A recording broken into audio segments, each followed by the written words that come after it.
So Debbie, I was reading one of our blogs on the website, of which there are hundreds, but this is all about busting myths when it comes to humanist ceremonies. Okay. So let's do it. Okay. Humanist ceremonies aren't legal.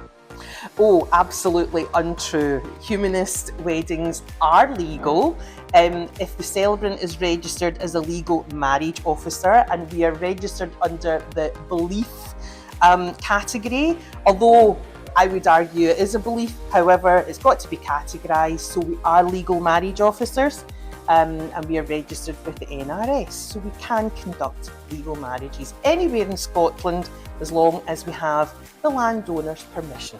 Lovely. I think it's important to say that it's in Scotland, but also it's one of the key things I say to all couples when they're on the lookout for celebrant is double check that they are licensed. Yeah. If they're looking for a legal marriage ceremony, just check with the celebrant that they're talking to to make sure they are.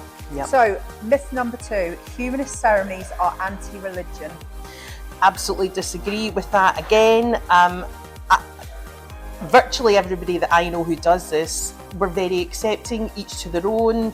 It's I'm not anti-religion by any means, each to their own. Everybody has their own belief system, whatever that may be, and it's a non-religious ceremony, but that doesn't mean to say we are anti-religion. I think that's a really important point, is humanism is all about acceptance and creating a world in which everybody is loving and giving and accepted. Kind. So the next one, if you have a humanist ceremony, you need to write your own vows. No, not at all. There are, for your legal vows, there is a choice of 4, and I always send my couples the choice and they choose whichever ones they want. It can be quite nice when you are exchanging rings to say your own vows at that point, but we'll help you with it, and if you don't, then you don't have to. But no, you don't have to write your own vows at all. I think personal vows are lovely if couples want to do it, and one of the things that's so important that people need to realise is they don't need to be Shakespeare. No, just right from the heart. Yeah, I think that's the thing. Personal vows are beautiful, but as celebrants, we can support them with examples or help them write them.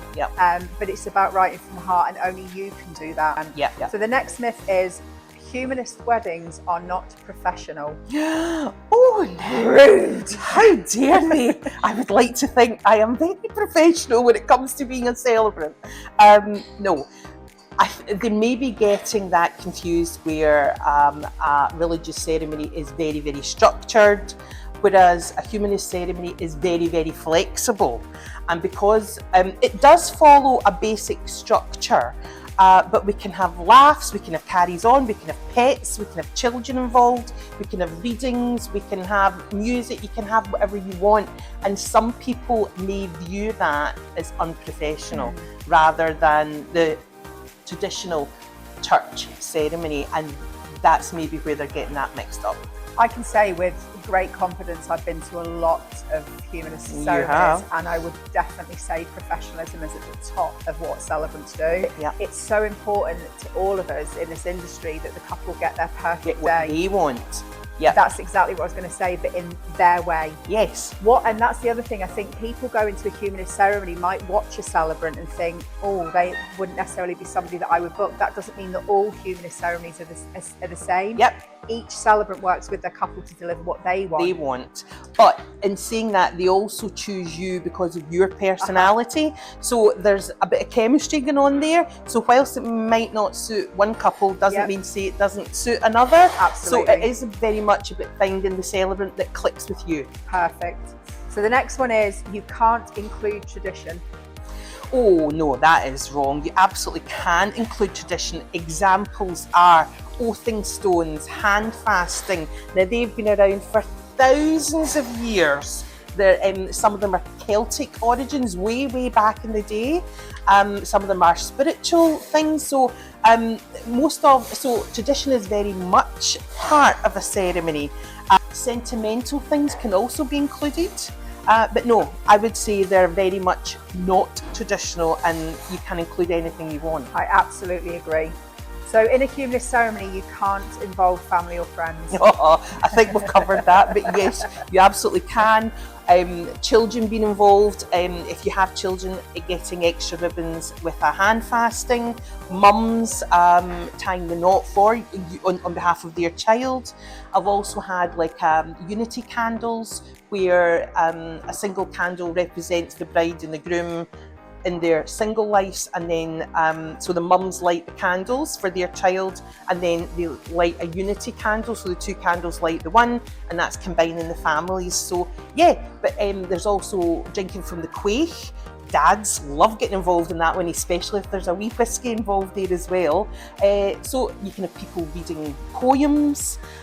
You can have people, if you've got somebody in the family who plays a guitar or beautiful harp or a singer, get them involved. Anything goes. So I was recently on the I'll Do the Talking podcast, which is led by one of our team, George McLean, and his daughter Caitlin. Yep. And I was saying to George that something that I've seen him do, that I'm seeing more and more celebrants doing now, is the mum's kiss. Which the first time I saw it, I got proper emotional. Yeah. So basically the premise of it is that the mums will come up before the couple take their legal vows, because they were the first to kiss them when they entered the earth, and it's their last kiss before they become a married couple. And I just think it is just such a beautiful gesture. That is. So yeah, so involving friends and family, my goodness, is everything you know that you can do. Yep. But also don't feel you need to as well. If you don't want to. If you don't want to, don't do it. It's your day. Do what you want. We've already covered this, but this is the next myth, is that humanist ceremonies are all the same, but we've already kind of covered that. Absolutely not. Very, very different. Never. No two the same, ever. Not on our watch. The next myth is that humanist ceremonies are too complicated. Not at all. Absolutely not at all. They can be as simple or as complicated as you want them to be. It's the couple's day, so we will guide them. We will give them lots and lots of options they can have. It's up to them to say yes or no. They don't have to have anything bar legal vows. Get them married, a story, but we will guide them through the legal processes, all the different options they have of readings, of symbolic gestures, legal vows. You have a choice of 4, ring exchange, music. We will guide, but it's up to them. But we try to make it as uncomplicated and as straightforward and fun, because it's a nice day, it's a happy day, so let's make it fun. A really good point, because I think a lot of people forget that it's a joyful day, and if we can do anything to alleviate a little bit of stress from that couple, then all the time we will be there to ensure. So we've got 2 more, and the second to last one is that humanist ceremonies aren't long enough. Oh no. Well, how long does the couple want it to be? That's the thing. It's what that couple want to have. I think the shortest ceremony I've ever had was about 22 minutes, and that's what the couple wanted. Other ones have gone on for maybe 45, 50 minutes because they've got videos, they've got long stories, they've got readings. What I would say is, if it goes on too long, your guests can maybe get a little bit bored and switch off. So at the end of the day, it's what the couple want. It's as short or as long as they want, not the celebrant. So it's up to them what they want to do. They'll also be guided as well, they can utilise you guys and the venue to kind of talk about how long they want the ceremony to be. But it's just being mindful that they have what they want, but just, you can't have everything, because it just becomes a full day ceremony. So the last myth, and I think one of the most important ones to bust, is if you are going to have a humanist marriage ceremony, that you yourself as a couple need to be a humanist. No, I disagree with that. Anybody can have a humanist marriage. It's about you, it's about the couple, what they want. You don't have to belong to an organisation to be able to have a humanist ceremony, not about being a membership of anything. That's the thing as well. I think we're really, at Fuze, really passionate about not labelling people, and I think that's the thing, is we are humanist marriage officers, and humanism is something that's dear to all of our hearts. However, if somebody wants to choose a humanist marriage ceremony, they don't, as you say, they don't need to join an organisation or sign away anything or pay anything. Exactly. So I think it's really important that people understand that they don't need to label themselves to have a humanist marriage ceremony.